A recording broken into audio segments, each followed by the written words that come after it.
Hi అండి, welcome back to happy recipes. నేను మీ స్వప్నని. ఈరోజు వీడియోలో సన్న కరపుస చూపిస్తున్నానండి. పిల్లలకు స్నాక్స్ లాగా చేసి పెట్టడానికి చాలా బాగుంటుంది. పుట్నాల పప్పుతో ఇలా చేశారంటే క్రిస్పీగా టేస్టీగా భలేగా ఉంటుంది. ఇది ఒక్కసారి చేసి పెట్టుకున్నారనుకోండి నెలంతా తినేయొచ్చు. నెల వరకు కూడా పాడవకుండా ఫ్రెష్గా ఉంటుందండి. కాబట్టి తప్పకుండా ట్రై చేయండి. పిల్లలకి ఈవినింగ్ టైంలో ఇవ్వడానికి కానీ స్కూల్కి స్నాక్ లాగా పెట్టడానికి కూడా చాలా బాగుంటుంది. టేస్టీ అయిన ఈ కారపుసని ఎలా ప్రిపేర్ చేసుకోవాలనేది వీడియోలోకి వెళ్ళిపోయి చూసేద్దామా. మరి ముందుగా ఒక కప్పు పుట్నాల పప్పు తీసుకుంటున్నాను. చట్నీ పప్పు అంటారు కదా, అది ఒక కప్పు తీసుకోవాలన్నమాట.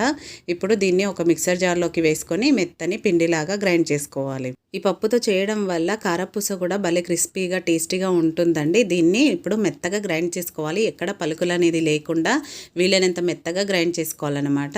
చూడండి, ఇలా వీడియోలో చూపిస్తున్నట్టు ఇలా పిండిలాగా గ్రైండ్ చేసుకోవాలి. ఇది తొందరగానే నలుగుతుందండి, ఎక్కువ టైం కూడా పట్టదు, ఈజీగా పిండిలాగా అవుతుందన్నమాట.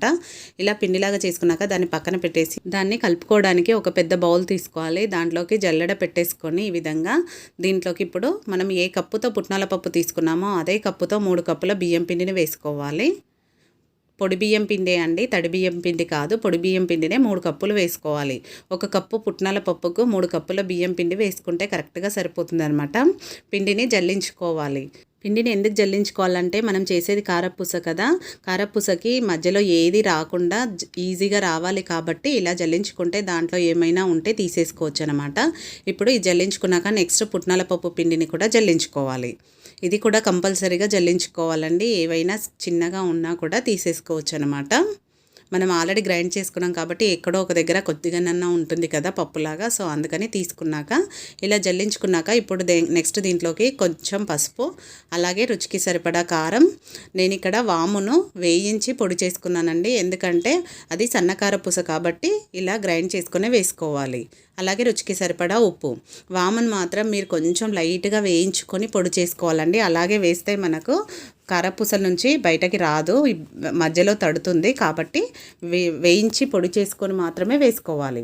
ఇలా అన్నీ బాగా కలిసేలాగా కలుపుకున్నాక దీంట్లోకి ఇప్పుడు వేడి నీళ్ళని పోసుకొని కలుపుకోవాలి. చేయితో కాకుండా ఫస్ట్ ఇలా చెంచాతో కలుపుకోవాలండి. పిండి మొత్తానికి తడిలాగా అంటేలాగా వాటర్ని పోసుకుంటూ కలుపుకోవాలి. ఇలా వేడి నీళ్ళు మరగడానికి రెడీగా ఉన్న వాటర్ని వేసుకోవాలి. వేసుకొని ఇలా మొత్తం బాగా కలిపేసుకున్నాక చూడండి, వీడియోలో చూపిస్తున్నట్టు పిండి మొత్తానికి వేడి నీళ్ళు పట్టించాక నెక్స్ట్ దీన్ని స్పూన్ తీసేసి ఇలా చెయ్యితో ఒత్తుకోవాలన్నమాట. ఈ విధంగా ఆవిరి అనేది బయటికి పోకుండా పిండి కరెక్ట్గా సెట్ అవుతుందనమాట. ఇలా ఒత్తుకొని ఇప్పుడు దీనిపైన మూత పెట్టేసి ఇది కంప్లీట్గా చల్లారే వరకు ఒక 15 నుంచి 20 నిమిషాల పాటు పక్కన పెట్టేసుకోవాలి. 20 నిమిషాల తర్వాత చూపిస్తున్నాను చూడండి, పిండి అనేది కూడా మనకు పూర్తిగా చల్లారిపోయింది. చేయితో ఇలా తీయగలుగుతున్నామంటే కంప్లీట్గా చల్లారినట్టే. ఇప్పుడు మనము వేడి నీళ్ళు పోసుకోవాల్సిన అవసరం లేదండి, చన్నీళ్ళతోనే కలుపుకోవచ్చు. మామూలు వాటర్నే చల్లుకుంటూ, మరీ ఎక్కువ ఒకేసారి పోయొద్దండి, ఎందుకంటే ఆల్రెడీ తడిగా ఉంది పిండి కాబట్టి ఎక్కువ వాటర్ పోయకుండా కొంచెం కొంచెంగా వేసుకుంటూ ముద్దలాగా కట్టుకోవాలి. మనకు మురుకుల పిండి ఎలా అయితే ఉంటుందో ఆ విధంగా వచ్చేలాగా కొంచెం కొంచెం వాటర్ వేసుకుంటూ కలుపుకోవాలి. చూడండి, మనకు వీడియోలో చూపిస్తున్నట్టు పిండి బ్యాటర్ అనేది ఈ విధంగా ఉండాలి. మనకు మురుకుల గిద్దల నుంచి ఈజీగా రావడానికి కొంచెం లూజుగానే తడుపుకోవాలండి. గట్టిగా ఉంటే కష్టంగా ఉంటుంది కాబట్టి వీళ్ళనంత లూజుగా మనకు ఈజీగా వచ్చేలాగా తడిపి పెట్టుకోవాలి. నెక్స్ట్ నేను మురుకుల మిషన్ని తీసుకొని దీంట్లో సన్నగా హోల్స్ ఉన్న బిళ్ళని తీసుకుంటున్నానండి, ఎందుకంటే మనం చేసేది కారపూస కాబట్టి ఇలా సన్నగా ఉండాలన్నమాట హోల్స్ అనేది. దాన్ని ఈ విధంగా పెట్టేసుకొని టైట్ చేసేసుకోవాలి. ఇలా టైట్ చేసుకున్నాక ఇప్పుడు దీంట్లో పిండి సైడ్లకు అతుక్కోకుండా ఈజీగా జారడం కోసం కొంచెం ఆయిల్ వేసుకొని ఆయిల్ని అప్లై చేసుకోవాలి. ఇలా చేయడం వల్ల పిండి అనేది సైడ్కి ఉండకుండా ఈజీగా జారిపోతుందన్నమాట కిందికి. ఇలా రెడీ అయిపోయింది కదా, నెక్స్ట్ స్టవ్ పైన ఆయిల్ పెట్టుకొని ఆయిల్ని బాగా హీట్ అవ్వనివ్వాలి. హీట్ అయ్యే లోపు ఇప్పుడు మురుకుల దాంట్లోకి మనము ఈ మిక్చర్ని పెట్టుకోవాలి. పిండి అనేది మనం కొంచెం లూజుగానే చూసుకోవాలండి, టైట్గా ఉంటే మనకు ఒత్తుకోవడం కష్టం అవుతుంది కాబట్టి కొంచెం లూజుగా ఉండేటట్టే చూసుకోవాలి. దాంట్లో ఎంతవరకు పడుతుందో అంతే పెట్టేసుకొని ఇప్పుడు పైన అది పెట్టేసుకొని ఆయిల్ బాగా హీట్ అవ్వాలన్నమాట. మురుకులకు ఎప్పుడైనా మనకు ఆయిల్ అనేది బాగా హీట్ అవ్వాలి. హై ఫ్లేమ్లోనే పెట్టుకొని దీంట్లో డైరెక్ట్గా కారపూస కాబట్టి డైరెక్ట్గా ఇలా ఒత్తేసుకోవాలి. చూడండి, ఇలా వీడియోలో చూపిస్తున్నట్టు డైరెక్ట్గా ఒత్తేసుకోవడమే. ఆవిరి అనేది పైకి వస్తుందండి, కొంచెం జాగ్రత్తగా వేసుకోవాలి. నేను కొద్దిగా పైనుంచే వేసాను, లేదంటే మనకు వేడి అనేది తగులుతుంది. ఇలా నురగపోయి అది కొంచెం ఫ్రై అయ్యాక రెండో వైపుకు తిప్పుకోవాలి.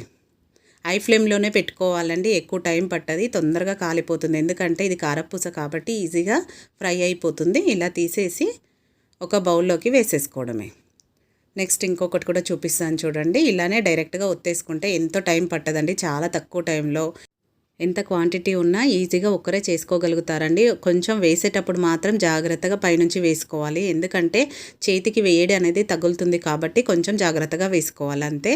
చూడండి, చూస్తుంటేనే ఎంత కలర్ఫుల్గా యమ్మీగా ఉన్నాయో. ఒకేసారి ఇలా చేసి పెట్టుకున్నాక వీటిని కంప్లీట్గా చల్లారాక ఒక బాక్స్లో పెట్టుకుంటే మనకు నెల రోజుల వరకు కూడా పాడవండి, చాలా బాగుంటాయి.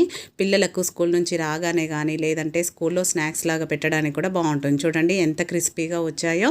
గుల్లగా ఇలానే పెట్టేసుకుంటే చాలా బాగుంటాయండి. కాబట్టి ఈసారి మీ ఇంట్లో తప్పకుండా నేను చూపించే పద్ధతిలో చేయండి. అందరూ 100కి 100 మార్క్స్ వేస్తారు, అంత బాగుంటాయి. నేను ఇక్కడ స్టోర్ చేసుకుంటున్నాను, ఈ విధంగా స్టోర్ చేసుకోవచ్చు. తప్పకుండా ట్రై చేయండి. ట్రై చేశాక మీకు ఎలా కుదిరింది అనేది కూడా కామెంట్ పెట్టండి.